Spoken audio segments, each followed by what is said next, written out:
Producer பேர் அம்பேத்கர் குமார், படம் பேர் மயிலாட். நல்ல இந்த பாலாஜி சக்திவேல் படத்தில் வர்ற மாதிரி குட் காம்பினேஷனாக இருக்குது. சார், நீங்கள் வந்து தயாரிப்பாளர் சொல்கிறேன், இன்னும் 2 படம் வந்து ராஜமுருகனை வச்சு படம் பண்ணிட்டீங்கன்னா கண்டிப்பாக உங்கள் ஆட்சியில் நீங்கள் அடுத்த மந்திரி ஆயிடுவீங்க. ஆக்க வேண்டிய கட்டாய சூழ்நிலைக்கு ஆளாயிடுவீங்க. அது நல்லா தெரியுது. ஆனால் 2 படம் பண்ணிடணும் நீங்கள்.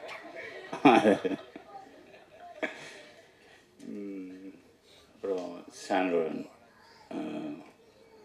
படம் பாட்டு கேட்ட வரைக்கும் எனக்கு ரொம்ப திருப்தியாக இருக்குது. நான் படம் இன்னும் பார்க்கல அப்படிங்கிறது இதனால் ரொம்ப கஷ்டமாக இருக்குது. ஆனால் படம் பார்க்கலன்ற ஒரு ஒரு ஒரு குற்ற உணர்ச்சியே இல்லாத அளவுக்கு மாரி செல்வராஜ் வந்து மொத்த டீட்டெயிலையும் சொல்லிட்டாப்புல. ஸோ இது எவ்வளோ மரியாதைக்குரிய படம் அப்படின்றது மாரி செல்வராஜ் வாயிலேருந்து வந்துச்சுனால அது நிச்சயமாக தரமான படமாக தான் இருக்குன்றது என்னோட நம்பிக்கை. அப்புறம் சார் சொல்லிட்டோம் சார், வெங்கடேஷ் சார், நீங்கள் பேசி எனக்கு தெரியாது, நான் உங்களை பார்த்ததுக்கு முன்னாடி நீங்கள் பேசிகிட்டு இருக்கும்போது இவர் யாருன்னு சொல்லி கேட்டேன் மாறிட்ட. அவர் வெங்கடேஷ் டைரக்டர் 40 படம் பண்ணியிருக்கிறாரு அப்படின்னாரு. அது உண்மையா சார்? எனக்கு தெரியாது. ஓ, 23 சார், மன்னிச்சுங்க சார், நான் உங்களுக்கு கவனிக்காமட்டேன். அப்புறம் உங்களை சொல்லவே வேண்டாம், நீங்கள் வந்து ரியலிஸ்டிக் ஃபிலிம் சின்ன பசங்களை வச்சுட்டு எவ்வளோ பிரமாதமான படம் பண்ணியிருக்கீங்க. ஞானவேலும் பேசுகிறாப்புல. குரு எங்கேயோ 2-3 இடத்துல பாட்டில் அடி வாங்கியிருப்பீங்கன்னு நினைக்கிறேன் மண்டையில். ஏன்னா அந்த எக்ஸ்ப்ரெஷன் அவ்வளோ துல்லியமாக இருக்குது. பாக்கி எல்லோரும் சினிமா நடிகர் மாதிரி அப்படின்னுவாங்க, கண்ணு சிமிட்டுவாங்க, எதுவுமே இல்லை. நிஜமாகவே அடி வாங்கின மாதிரி ஒரு எக்ஸ்ப்ரெஷன் கொடுத்தீங்க. அதுதான் இல்லாமல் நீங்கள் வந்து ஒரு ஜிகர் தண்டா படத்தில் போய் ஒரு இருக்கிற எல்லா குரூப்புக்கும் வந்து ஆக்டிங் கோர்ஸ் சொல்லி கொடுப்பீங்க. அப்படி ஒரு கேரக்டர் உண்மையிலே ரொம்ப அருமையாக இருந்துச்சு. இந்த ஒரு ஷாட் ரொம்ப பிரமாதம். அப்புறம் இது ராஜமுருகனை சொல்லணும்னா படம் குக்கு. நான் ஞானவேல் வந்தாப்புல என்னன்னு தெரில, நானும் லிங்குசாமியும் போயிருந்தோம் பூஜைக்கு. மத்தியானம் பூஜை வச்சுருந்தாங்க ஒரு ஆஃபீஸில். மத்தியானம் கண்ணன் வந்து விகடன் கண்ணன் வந்து சொன்னாப்புல பூஜை கண்டிப்பாக வந்துருங்க, பஸ்ஸு கொஞ்சம் டைம் எடுங்க, ஒரு 4 மணி வரைக்கும் கொஞ்சம் பொறுத்துக்குன்னு வேற ஒரு விஷயத்துக்காக பொறுத்துக்கான்னு சொல்லி அடைக்கி வச்சு கூப்பிட்டு போனாப்புல. அப்போ தான் லிங்குசாமியை பார்த்தது எனக்கு. அப்போ படம் கொக்குன்னு பேர் வச்சாப்புல, 2வது படம் ஜோக்கர், இப்போ மயிலாட். பொறுப்புணர்ச்சி இருக்க தான் செய்யுது. அதே சமயம் இவ்வளோ நக்கலாக வந்து டைட்டில் வைக்கிறதுன்றது அது ராஜமுருகனால் மட்டும்தான் முடியும். அதுக்கப்புறம் சசி சொல்லணும், மெய்யழகன் டைரக்டர் வந்திருக்கிறாரு. அவருக்கு உங்கள் படம் பார்த்தேன் சார், ரொம்ப பிரமாதமாக இருந்துச்சு. சசி அந்த ராஜாதி ராஜாவா பாட்டு, என்ன சாங், ராஜாதி ராஜா, அந்த பாட்டுக்கு கோரியோகிராஃபரே வைக்கலன்னு நினைக்கிறேன். ஏன்னா அவ்வளோ பிரமாதமாக ஆடியிருக்கேன். டான்ஸ் பார்த்தீங்கன்னா அடே கப்பா, இப்படி ஒரு டான்ஸ் நான் எங்கேயுமே பார்த்ததில்லை. நல்ல வேளை நான் மைக்கேல் ஜாக்சன் செத்து போயிட்டேன். ஒருவேளை இந்த கேரக்டர் வந்து இப்படி தான் ஆடணும்னா குணா ஃபிக்ஸ் பண்ணி ஹோம் ஒர்க்கெல்லாம் பண்ணி ஆடிப்பான்னு நினைக்கிறேன். அதுதான் எனக்கு ஒரு சந்தேகமாக இருக்குது. ஒரு சிலரை வந்து நமக்கு பிடிச்சி போச்சு. இப்போ மணி சார் எடுத்துங்களேன். மணி சார் படம் எல்லா படத்தையும் பார்த்தா அது நல்லா இருக்கோ நல்லா இல்லையோ, அவரை பிடிச்சிருக்கிறதுனால அந்த படம் நல்லா எது பண்ணியிருந்தாலும் அது நல்லா இருக்கிற மாதிரி தான் நமக்கு பிடிச்சவங்களுக்கு நமக்கு அப்படி தோணும். அப்படி தான் சசி என்ன படம் பண்ணாலும் அவர் தம்பி ஒரு சிஷியன்ற முறையில் அவன் என்ன பண்ணாலும் எனக்கு பிடிக்குது. அதுதான் அவன் மேலே நான் வச்சுருக்கிற பாசம், அவன் என் மேலே வச்சுருக்கிற பாசம்.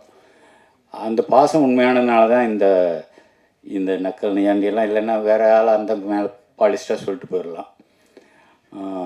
நல்லா பண்ணியிருக்கீங்க சார், சசி சார், சூப்பர் சார்னு சொல்லிட்டு போயிடலாம். அந்த பொண்ணு இது சுசீலான்னு ஒருத்தர், அந்த கார்டில் சுசீலானே சொல்லிடுறேன். அந்த பொண்ணு அடுத்த சினிமாவை நீங்கள் வேறு யாராவது மற்ற ஹீரோக்குள்ளே நடிக்கிற ஹீரோ, உண்மையாக நடிக்க தெரிஞ்ச ஹீரோ கூட நடிக்க வேண்டிய ஒரு வாய்ப்பு வந்ததுன்னா அந்த ஹீரோக்கள் இதன் மூலமாக நான் அவங்க தெரிவிச்சுக்கிறேன்.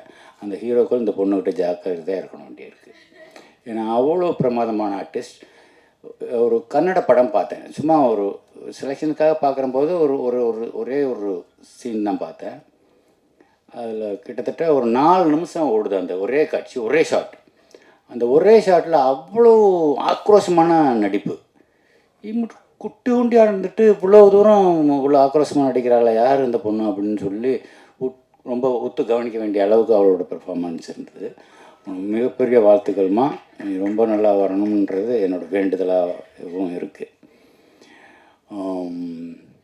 ஸோ விழாவின் நாயகன் சாம்க்கு என்னோடய வாழ்த்துக்கள். படத்தை பார்க்க பாரதி வந்திருக்கிறாப்புல, பாரதி சொல்ல வேணாம். அவங்க 2 பேருக்கும் அவருக்கு ராஜமுருகனுக்குன்னா ஸ்பெஷலாக வார்த்தையில் ஒதுக்கி வச்சுருப்பாப்புல. ராஜமுருகன் படம் வரும்போது இந்த வார்த்தையில் போட்டுக்கலாம் அப்படின்னு சொல்லி அதில் அவங்களுக்குள்ள ஒரு அண்டர்ஸ்டாண்டிங் இருக்குது. நம்மலாம் கேட்டோம்னாக்கா ஒரு 4 நாள் கழித்து ஏதோ ஒன்று அனுப்புவாப்புல. அப்புறம் கொஞ்சம் வற்புறுத்தினதுக்கப்புறம் நல்ல வரிகள் வந்து சேரும். ராஜமுருகனுக்கு ஆட்டோமேட்டிக்காக கொடுத்துருவார், அதில் ஒன்றும் சந்தேகம் இல்லை. என்ன சொல்கிறது, மொத்தத்தில் படம் பார்க்கணும் அப்படின்னு ஒரு நம்ம ப்ரொடியூசர் வந்து தேட்டரில் பார்த்துக்கிறேன்னே 13ஆம் தேதி நைட்டு ஊருக்கு போகிறேன், தேட்டரில் பார்த்துருந்தேன், இல்லை தனியாக பார்த்துருங்க சொல்லி கேட்டிருக்கிறாரு. ராஜமுருகன் நேற்று கூப்பிட்டும்போது போக முடியல. நான் ஊருக்கு போகிறதுக்குள்ளே கண்டிப்பாக நான் தனியாக பார்த்துட்டு உங்களை கூப்பிட்றேன் சார். அடுத்து உங்களை மந்திரியாகவே பார்த்துடலாம்.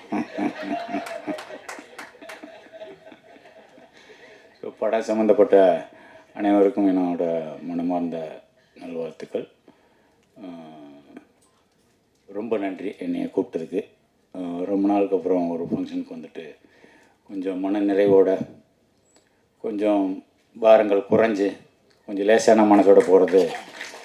மாரி செல்வராஜ் அடிக்கடி சொல்கிறது, 4 பேரோட கலந்து பேசுங்க, தனியாக இருக்காதீங்க, தனிமையில் இருக்கிறாதீங்க. இப்போ போய் மேடையில் பேசுனீங்கன்னா கொஞ்சம் 2 வார்த்தை 4 வார்த்தை ஜாஸ்தி பேசுங்க அப்படின்னு சொன்னதெல்லாம் மாரி செல்வராஜ் வந்து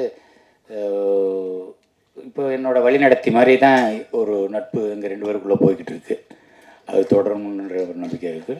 ஸோ அனைவருக்கும் என்னுடைய நல்வாழ்த்துக்கள். ராஜமுருகன், அடுத்து நீங்கள் வந்து எடுத்துக்கிட்டே இருங்க. உங்களை ரசிக்கிறதுக்கு ஒரு கூட்டம் இருக்குது.